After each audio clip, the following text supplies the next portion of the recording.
You all asked for it in the community, and here it is. I already wrote about the AU in the posts, but some people prefer to listen and are more auditive, so I'm making this video. I ask you to like and subscribe because editing videos for me is a bit, how can I say, boring. I don't really like editing video. Furthermore, everything in this video was made by Ratatwang, who is the artist and creator of this Omori AU. His social media link will be in the description, so you can follow and support him. According to Ratatwang's Tumblr, Omori Midnight is an AU in which the recital does actually happen, but it ends in failure. As a result of this failure, tensions would rise between Sunny and Mari, leading to some mistakes being made. Later that night, Sunny would tragically end his own life. 911 would be called after Mari discovers him that night. The news would then shatter the friend group into two.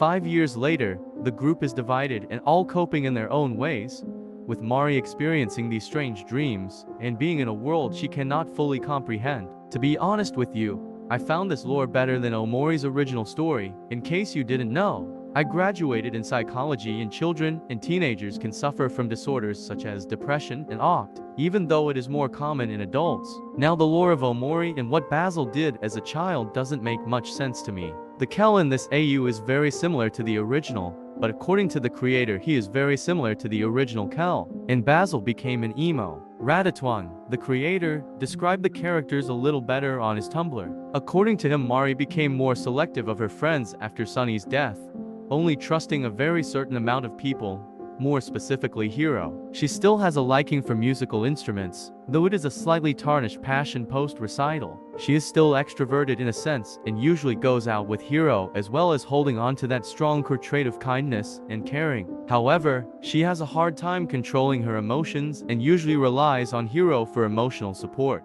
Hiro took it the easiest, although it was still a huge blow to him when announced. Deep down, he feels like he failed Sunny and failed the group when they shattered. He has mostly learned to live and let go, accepting that what happened happened, but he is still sad about losing Sunny. However, he usually is more preoccupied with Mari now, usually with her on days he's off. As I said, Midnight Kel is very similar to the canon Kel, but after Sunny's death, he matured quickly, although he still puts a big smile on. Kel struggles with processing heavy emotions such as depression. He visits Sunny's grave frequently to update him on what's going on in far away. Kel wants the friend group to go back to how it was before and wishes for Hiro and him to be closer like before. Aubrey took it very rough.